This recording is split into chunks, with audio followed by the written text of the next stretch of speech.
Okay, let's do this. Slavoj Žižek, Superego by Default. Chapter 3. Superego by Default. A law that enjoys itself. The proper way to approach the theme psychoanalysis and law is to ask, what kind of law is the object of psychoanalysis? The answer is, of course, superego. Superego emerges where the public law, the law articulated in the public discourse, fails. At this point of failure, the public law is compelled to search for support in an illegal enjoyment.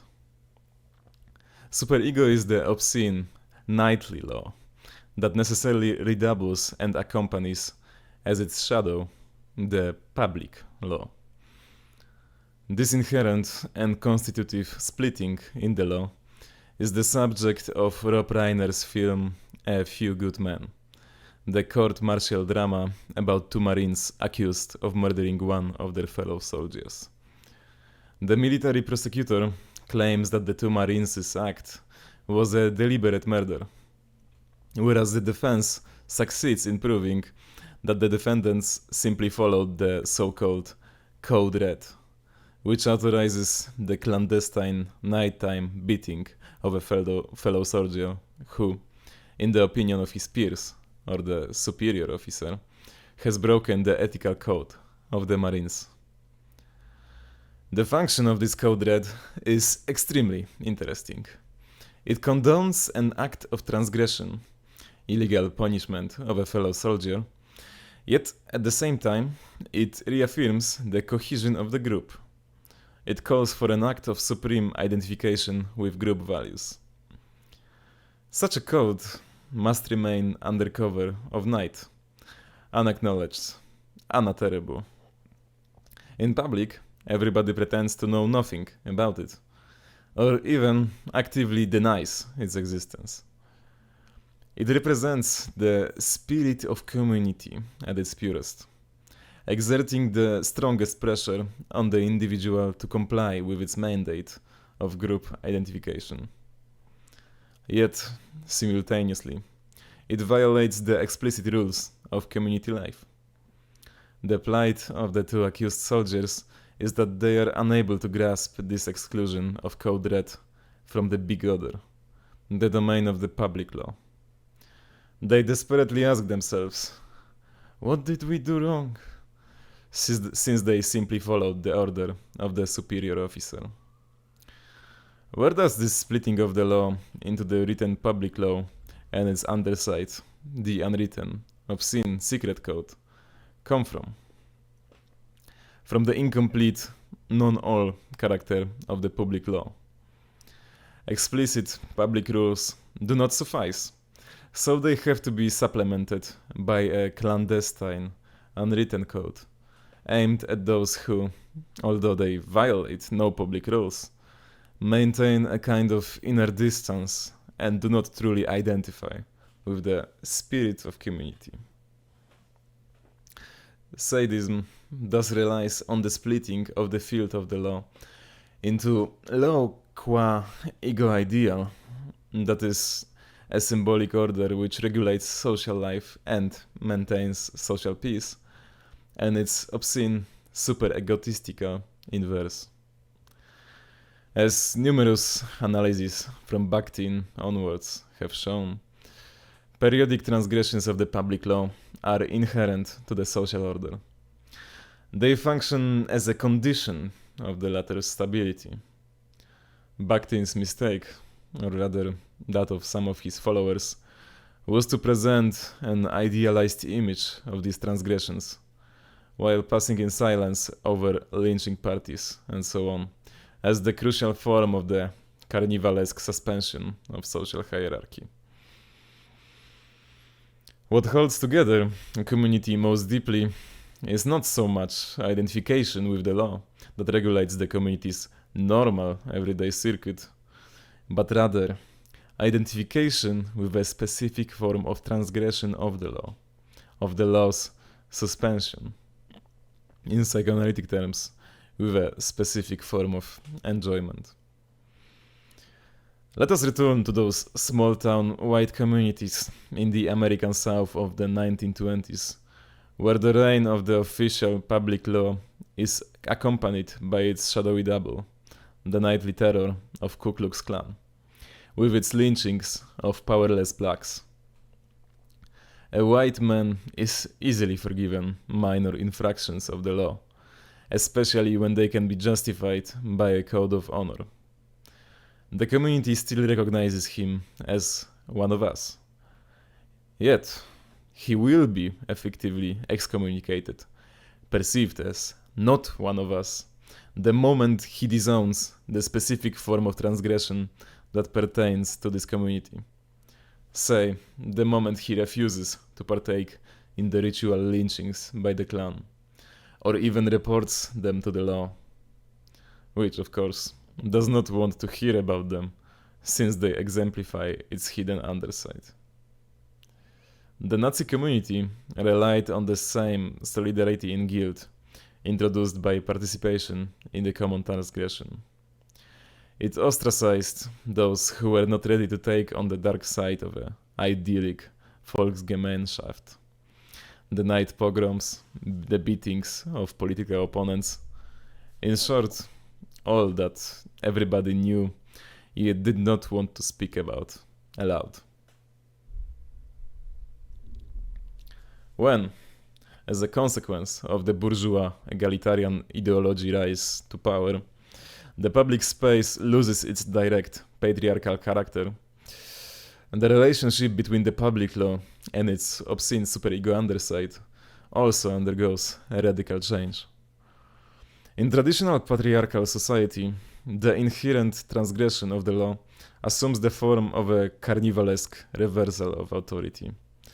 The king becomes a beggar, madness poses as wisdom, and so forth. An exemplary case of this reversal is a custom practiced in the villages of northern Greece up to the middle of this century. For one day, women took over. The men had to stay at home and look after the children, while the women gathered in the local inn, drank to excess, and organized mock trials of men. What breaks out in this carnivalesque transgression suspension of the ruling patriarchal law is, therefore, the fantasy of feminine power. When Lacan draws attention to the fact that one term for wife in everyday French is la bourgeoise, that is, the one who, beneath the semblance of male domination, actually pulls the strings, this can by no means be reduced to a version of the standard male chauvinist wisecracking on how, after all, patriarchal domination is not so bad for women, since, at least in the close circle of the family, they run the show.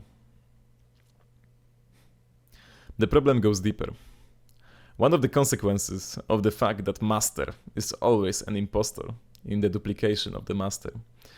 The agency of the master is always perceived as a semblance concealing another true master. Suffices to recall Adorno's anecdote in Minima Moralia about a wife who apparently subordinates herself to her husband and, when they are about to leave a party, obediently holds his coat. Yet while she is doing this, she exchanges ironic patronizing glances behind his back with fellow guests, which deliver the message, "Poor weakling, let him think he is the master." The opposition of male and female power is thus perceived as the opposition of semblance and actual power. Man is an impostor, condemned to perform empty symbolic gestures, whereas the actual responsibility falls to woman.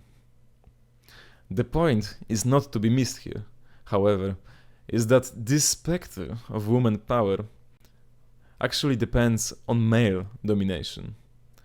It remains its shadowy double, its retroactive effect, and as such, its inherent moment.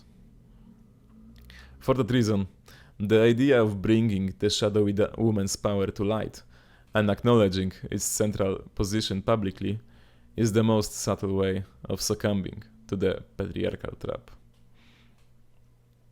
However, once the public law casts off its direct patriarchal dress and presents itself as neutral, egalitarian, the character of its absindable also undergoes a radical shift. What now erupts is the carnivalesque suspension of the egalitarian public law, is precisely the authoritarian patriarchal logic that continues to determine our attitudes, although its direct public expression is no longer permitted. Carnival thus becomes the outlet for the repressed social jouissance, Jew-baiting riots, gang rapes. Insofar as the superego designates the intrusion of enjoyment into the field of ideology, we can also say that the opposition of symbolic law and superego points towards the tension between ideological meaning and enjoyment. Symbolic law guarantees meaning, whereas superego provides enjoyment, which serves as the unacknowledged support of meaning. Today, in the so-called post-ideological era, it is crucial to avoid confounding fantasy that supports an ideological edifice with ideological meaning. How, otherwise, are we to account for the paradoxical alliance of post-communism and fascist nationalism in Serbia, Russia, etc.? At the level of meaning, the relationship is one of mutual exclusion, yet they share a common phantasmatic support. When communism was the discourse of power, it played deftly with nationalist fantasies, from Stalin to Costco. Consequently, there is also no incompatibility between the postmodern cynical attitude of non-identification, of distance towards every ideology, and the nationalist obsession with the ethnic thing. The thing is the substance of enjoyment. According to Lacan, the cynic is a person who believes only in enjoyment, and is not the clearest example of it, precisely the cynic obsessed with the national thing? The difference between law and superego also coincides with that between writing and voice. Public law is essentially written. Precisely and only because it is written, our ignorance of the law cannot serve as an excuse. It does not exculpate us in the eyes of the law. The status of the superego, in contrast, is that of a traumatic voice, an intruder persecuting us and disturbing our psychic balance. Here, the standard Derridian relationship between voice and writing is inverted. It is the voice that supplements the writing, functioning as a non-transparent stain that truncates the field of the law, while being necessary for its completion. Another facet of this obscene underside of the law is exhibited by the custom of the power elite in the USA. A rumor is rife that every year the entire power elite, top politicians, managers, military, journalists, the wealthiest, gather for a week in a closed resort south of San Francisco in order to socialize. What they actually do there is, for the most part, to indulge in obscene games that suspend the dignity of social rituals. Hard drinking, dancing, and singing vulgar songs in women's clothes, telling dirty stories. Man, this got old. So fast. The split subject of interpellation. We could also say that this nightly obscene law consists of proton pseudos, the primordial lie that founds a community. That is to say, identification with community is ultimately always based upon some shared guilt, or more precisely, upon the fetishistic disavowal of this guilt. When, for example, a communist in the Soviet Union in the 1930s answers the reproach that the communist regime is terroristic beyond compare, that thousands are condemned and shot without proven guilt, that the whole of agriculture is in ruins. The actual strategy of his response consists not in a direct denial of these facts, but rather in claiming that the authors of these reproaches are unable to penetrate the essence of what is going on, and to perceive the emergence of a new man, of classless solidarity. A communist knows very well that millions are dying in the camps. Yet this knowledge only confirms his belief that the sublime true people happily and enthusiastically build socialism. The more reality is miserable and depressive, the more a Stalinist communist clings to his fetish. Every allegiance to some community eventually involves such a fetish, which functions as the disavowal of its founding crime. Is not America the fetish of an infinitely open space, enabling every individual to pursue happiness in his or her own way?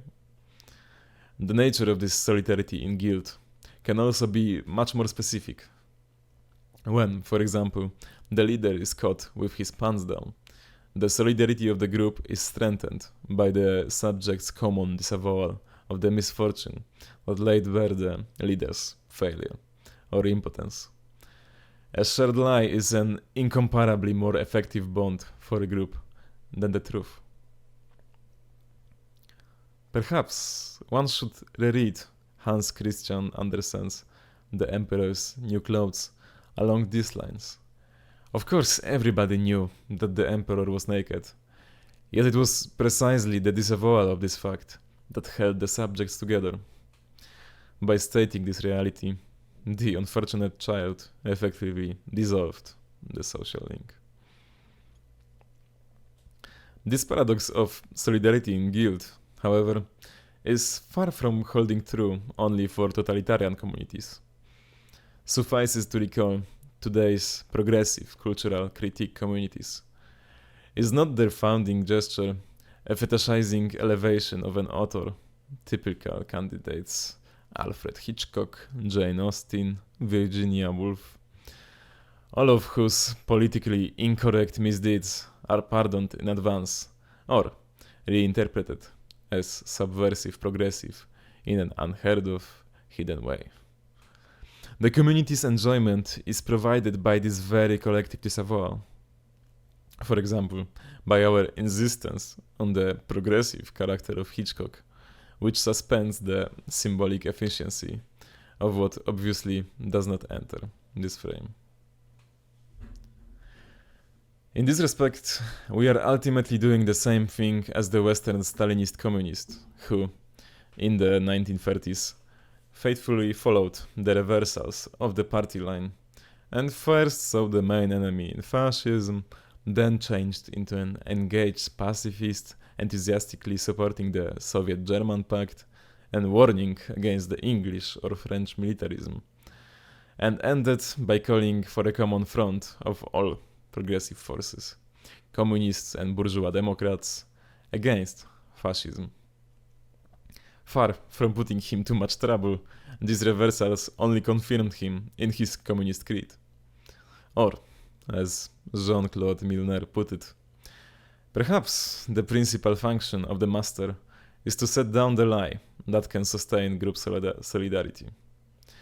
To surprise the subjects with statements that manifestly contradict facts. To claim again that black is white. Consequently, it is not sufficient to say, my country, right or wrong. My country is truly mine, only insofar as, at a certain crucial point, it is wrong.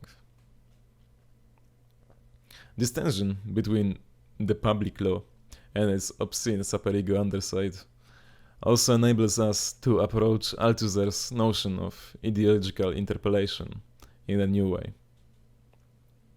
The Althusserian theory of ideological state apparatuses and ideological interpellation is more complex than it may appear. When Althusser repeats after Pascal, act as if you believe, pray, kneel down, and you shall believe, faith will arrive by itself, he delineates an intricate reflexive mechanism of retroactive autopoietic foundation that far exceeds the reductionist assertion of inner belief's dependence on external behavior. That is to say, the implicit logic of his argument is kneel down and you shall believe that you knelt down because of your belief. That is, that your following the ritual is an expression, effect of your inner belief. In short, the external ritual performatively generates its own ideological foundation.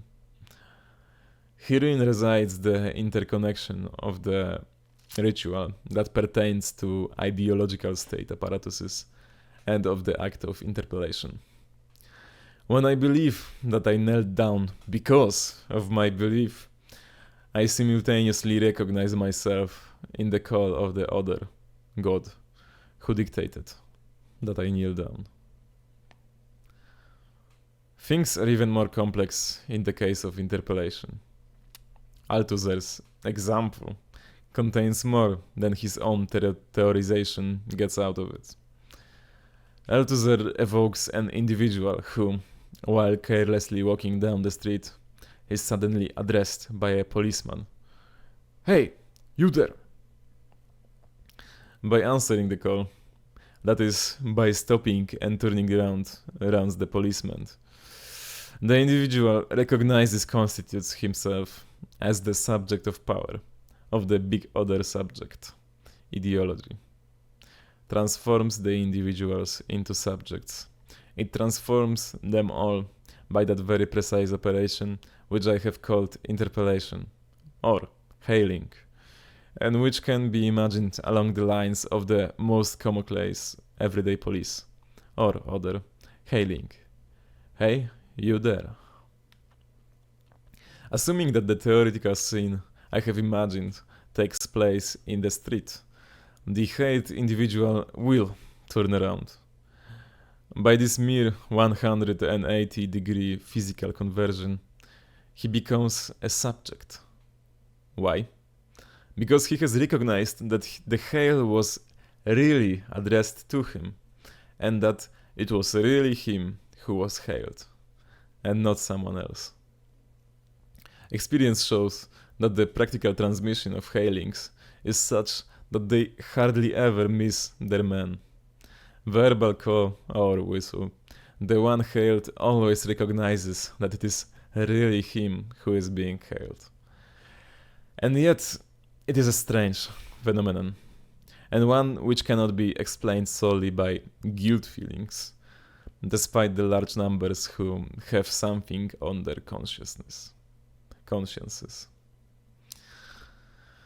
Naturally, for the convenience and clarity of my little theoretical theater, I have had to present things in the form of a sequence, with a before and an after, and thus in the form of a temporal succession. There are individuals walking along. Somewhere, usually behind them, the hail rings out. "Hey, you there." One individual, 9 times out of 10 it is the right one, turns round, believing, suspecting, knowing that it is for him, i.e., recognizing that it really is he who is meant by the hailing. But in reality, these things happen without any succession. The existence of ideology and the hailing, or interpellation, of individuals as subjects are one and the same thing. The first thing that strikes the eye in this passage is Althusser's implicit reference to Lacan's thesis on a letter that always arrives at its destination.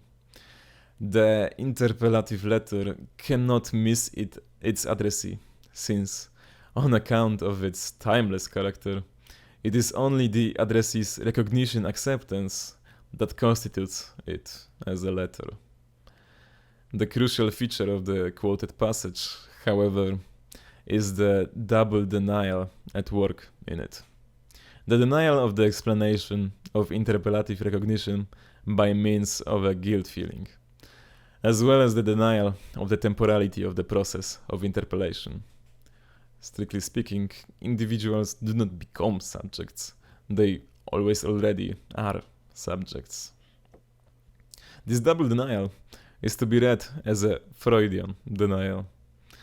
What the timeless character of interpellation renders invisible is a kind of atemporal sequentiality that is far more complex than the theoretical theater staged by Althusser on behalf of the suspicious alibi of convenience and clarity.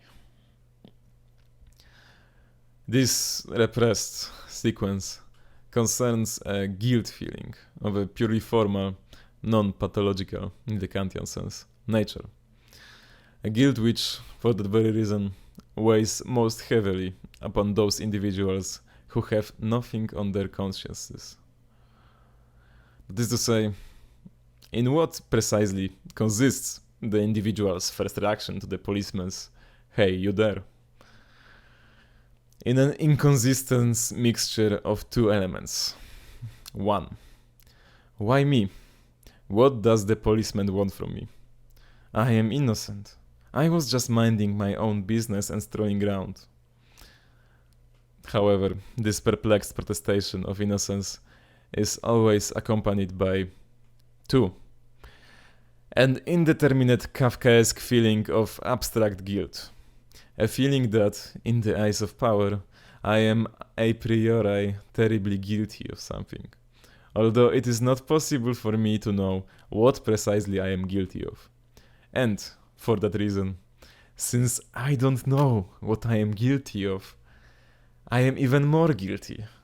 Or, more pointedly, it is in this very ignorance of mine that my true guilt consists. What we have here is thus the entire Lacanian structure of the subject split between innocence and abstract indeterminate guilt, confronted with a non-transparent call emanating from the other. Hey, you there! A call where it is not clear to the subject what the other actually wants from him. Que voy? In short, what we encounter here is interpellation prior to identification. Prior to the recognition in the call of the other, by means of which the individual constitutes himself as always already subject.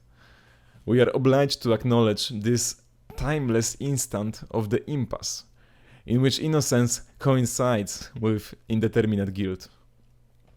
The ideological identification by means of which I assume a symbolic mandate and recognize myself as the subject of power takes place only as an answer to this impasse. So we are again at the tension between the public law and its obscene superego underside. The ideological recognition in the call of the other is the act of identification, of identifying oneself as the subject of the public law, of assuming one's place in the symbolic order, whereas the abstract, indeterminate guilt confronts the subject with an impenetrable call that precisely prevents identification, recognition of one's symbolic mandate. The paradox here is that the obscene superego underside is, in one and the same gesture, the necessary support of the public symbolic law and the traumatic vicious circle, the impasse that the subject endeavors to avoid by way of taking refuge in public law. In order to assert itself, public law has to resist its own foundation, to render it invisible. What remains unthought in Althusser's theory of interpellation is thus the fact that prior to ideological recognition, we have an intermediate moment of obscene, impenetrable interpellation without identification. a kind of vanishing mediator that has to become invisible if the subject is to achieve symbolic identity, to accomplish the gesture of subjectivization. In short, the unthought of Althusser is that there is already an uncanny subject that precedes the gesture of subjectivization. Is not this subject prior to subjectivization a pure theoretical construction, and, as such, of no use for a concrete social analysis? Evidence to the contrary is offered by the syntagm that recurs regularly when social workers attempt to render their experience of the antisocial adolescent criminal who lacks what we ideologically call the elementary sense of compassion and moral responsibility. When you look into his eyes, it seems as if there is nobody at home. The key Althusserian text here is la la la tra ta ta ta discourse. In the first note, Althusser proposes the hypothesis according to which each of the four fundamental types of discourse implies a specific mode of subjectivity. That is, brings about its own effect of subject. Effet sujet. In ideological discourse, the subject is present en personne. In scientific discourse, it is absent en personne. In aesthetic discourse, it is present through interposed persons, par personne interposée. In unconscious discourse, the subject is neither present nor simply absent, but a gap represented by a placeholder. In the third note, however, Althusser suddenly, and rather unexpectedly, pulls back and constrains the subject to ideological discourse, emphasizing that one can speak of the subject of science or the subject of the unconscious only in a metaphorical sense. The moment we accept this position, of course, we are compelled to repudiate the very notion of the divided subject. As Althusser puts it, there is no divided subject. There is only the subject plus the abyss, Spaltung, that gapes between the subject and the order of discourse. Le manquer de sujet ne peut être dit sujet.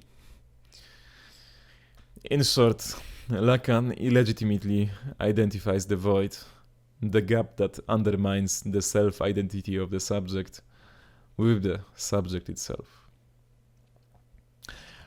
Our Lacanian standpoint compels us here to persist with Althusser 1, that of the four effects of subject, against Althusser 2, that of the ideological status of the subject.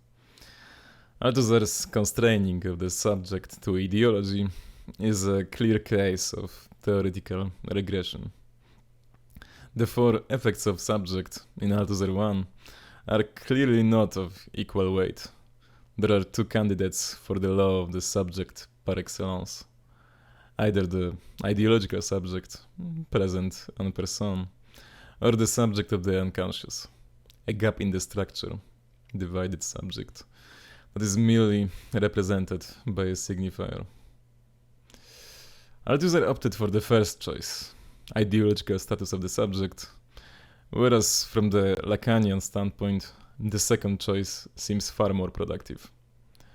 It allows us to conceive of the remaining three effects of subject as the derivations, occultations of divided subject, as the three modes of coming to terms with the gap in the structure that is the subject.